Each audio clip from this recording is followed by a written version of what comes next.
Hi, this is Dawnafe Whitesinger, Navajo County Supervisor for District 5. Welcome to Navajo County Connection. Today we have a special guest joining us, Miss Roxanne from Navajo County, and she's going to tell us a little bit about herself and the work that she's been doing for many years. It sounds like 15 years now, and we are so lucky to have her with the county. So I'll turn the time over to you, and you just tell us about yourself and the things that you do for the county. Awesome. Well, thank you so much for having me. My name's Roxanne Pergeson. I'm the Victim Services Director at the Navajo County Attorney's Office. I have been there close to 15 years. It'll be 15 years in April. And we have a really great program. So I manage a staff of victim advocates. The primary function of what we do is courtroom advocacy, and we do crisis response services. So we actually have a hotline where victims can call and get advocate services 24 hours a day, 7 days a week, where my advocates rotate shifts and do coverage nights and weekends. So they can talk to an advocate over the phone. Sometimes we can help with transportation. We can get victims to safety, into shelter, or help them with whatever types of resources they might need, including financial assistance if that's what they need. I also help run and manage our local family advocacy center. So we help a lot of victims in Navajo County, and I call ourselves the hub of victim services here. Well, we're lucky to have you. I know before we started, we were talking a little bit about the work you do, and I just admire your dedication and your love for the community. It's not an easy job to do. Thank you. And even, you know, our topic today of domestic violence, it's not an easy thing to talk about, and to recognize that it's something that's prevalent in our community. So I'm just you are the expert, and I'm going to turn a lot of time over to you and talking about helping us to understand, well, what is domestic violence and what are some of those things that we look for and cycles and so forth. So we'll just start with talking about what's domestic violence. So domestic violence is, in the way I like to explain it, or the simplest way to explain it, is intimate partner violence is when one partner tries to elicit control or dominance over their other partner or their spouse. And that could even be, domestic violence doesn't have to be intimate partner violence. It can also be between maybe a mother and their child caregiver, or brothers and sisters, or some type of familia relationship involved. And the thing I like to point out about domestic violence is that sometimes when we think about it, we're thinking about it in terms of physical abuse, and it's so much more than that, because the goal really is power and control. And people will use what we call the power and control wheel. So there's lots of variables a person who commits domestic violence might use. It could be financial control over a person. Financial control meaning that that person owns or has only access to all of that money or funds, so that other person can't get to safety or the resources that they need. It can be emotional and verbal abuse, which a lot of victims will tell you sometimes hurts more than the actual physical abuse. It can be isolation, which we often see, and it's a red flag that you really have to look for within a relationship. Is this person jealous of the close people in your life that is a support system to you or might help you in the times of need? That's a common aspect of domestic violence. It also can be, one thing that I like to point out is jealousy. A lot of times, even as young adults, we confuse jealousy as love, or they just love me so much, of course they're so jealous.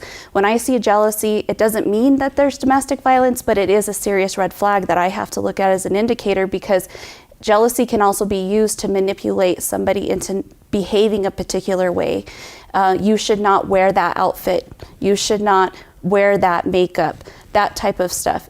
All of this is used off and on in a circle in order to control or manipulate another person's behavior, to get them to comply with what they need to do or what that person wants that person to do. And so when you look at domestic violence, sometimes there could be no physical violence at all, but that doesn't mean domestic violence does not exist within that relationship. So talking about healthy families, healthy dating relationships is very, very critical. We have to keep that conversation going, because I think when you see that over and over again, like somebody like me who's in the profession, it becomes abundantly clear when you look at relationships, there's something off there. So I think when you said, I guess we need to talk about it and people need to be familiar, and something that that you had mentioned was that a majority of the abusive relationships are when people are young. They enter into these relationships. So can you tell us a little bit more about that? Yes, that's a national statistic, that the vast majority of people who enter into domestic violence relationships, the victims are between the ages of 18 and 24. But that's also what we see. I don't have the exact statistic as far as age in Navajo County, but the victims that we're working with, they might not be that age by the time they get to us, but they were in that age range when they entered into that relationship, which is why it's very critical that we talk to our youth, our children, our daughters and our sons, because men are victims of domestic violence as well. That way they can be prepared, see the red flags or the indicators within their relationships. We can be observant as partners or parents, because people who are in that type of relationship will need support. It takes a community to help them. So, and I think when we think about domestic, I guess, partnerships, or those who are in relationships and are dealing with violent relationships in some capacity, that there's always the question of why. Why are they staying in the relationship? So we ask ourselves that, but it's something that I hear quite frequently in this role. And to some degree, I wish that it wasn't something we ever asked, because it can be very complex. And no two situations are exactly the same. I think sometimes when we think about domestic violence, we see somebody who may be impoverished or lack of resources, and that's not always the case. I've had victims who are very reputable within a community, have strong jobs and backgrounds and resources. They can all be victims of domestic violence. But there's a lot of reasons why victims might stay. So I always try to give this example. Anybody who's been through a divorce, or even just a marriage in general, let's just say you haven't even been divorced. A marriage is very complicated. My mom used to say, it's the hardest thing you'll do in your life. It's harder than raising children, because it takes constant compromise, constant sacrifice.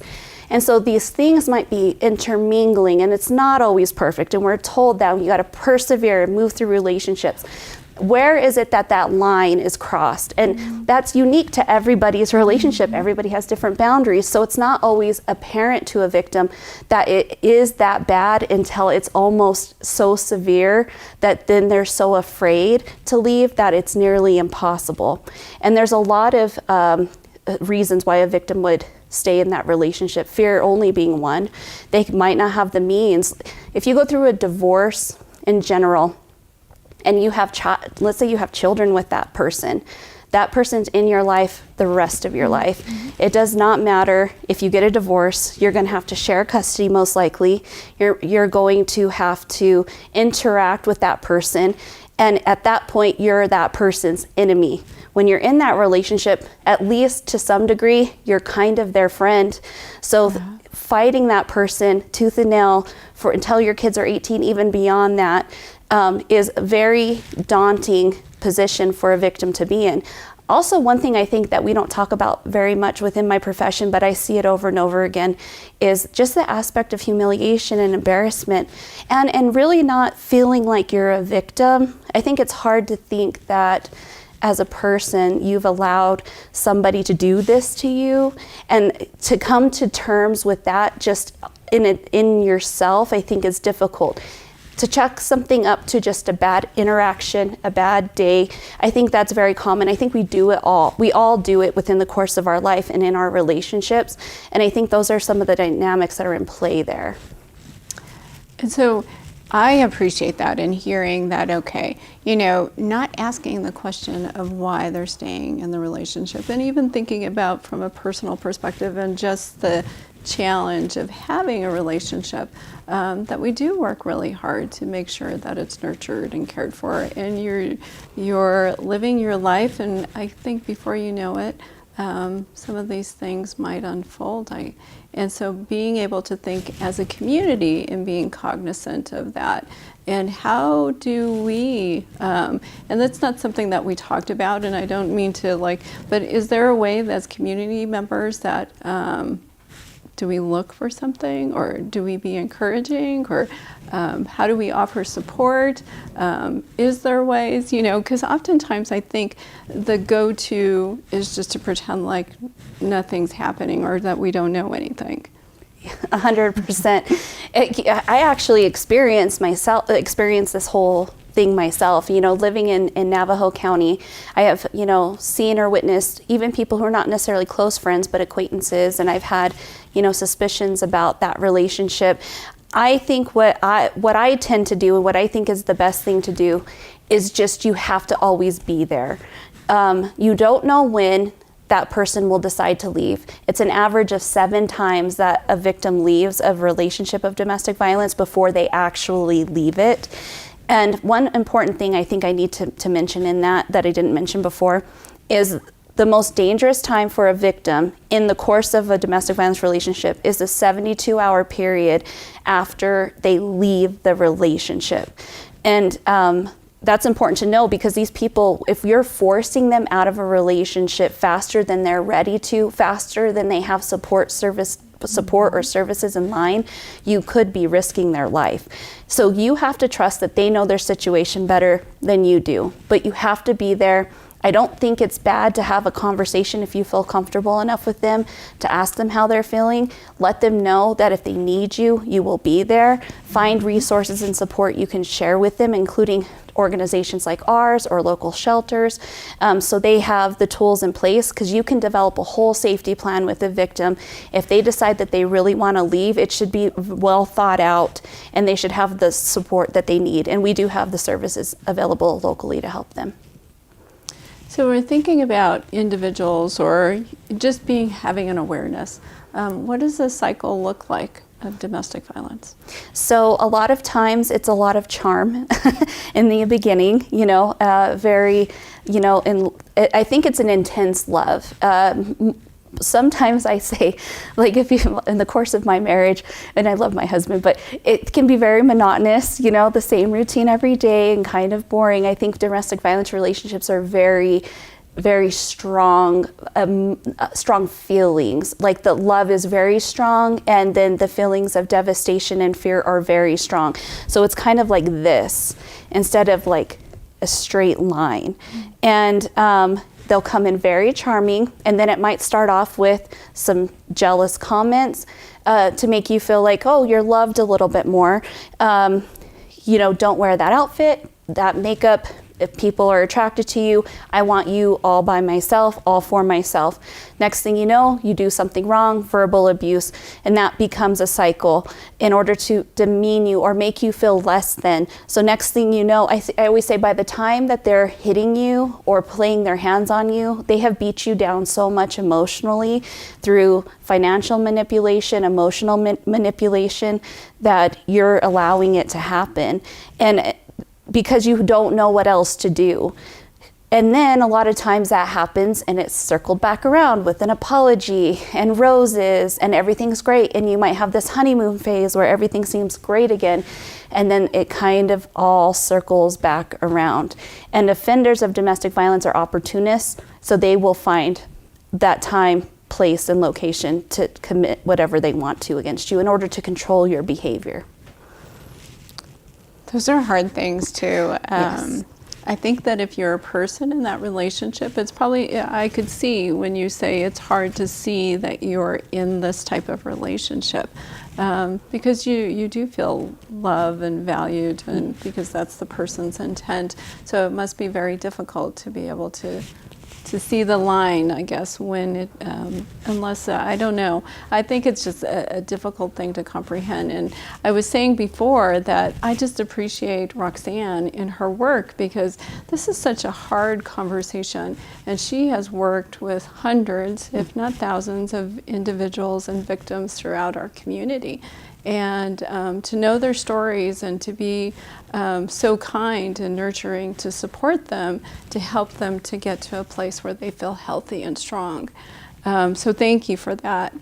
And when we're thinking about that, when we're thinking about what domestic violence is, what is the cycle, how do we support individuals, and so you mentioned that at the beginning, some of the support systems that are in the community, but what does somebody do if somebody has asked you to support them in some way? That might be the case where someone says, I need help.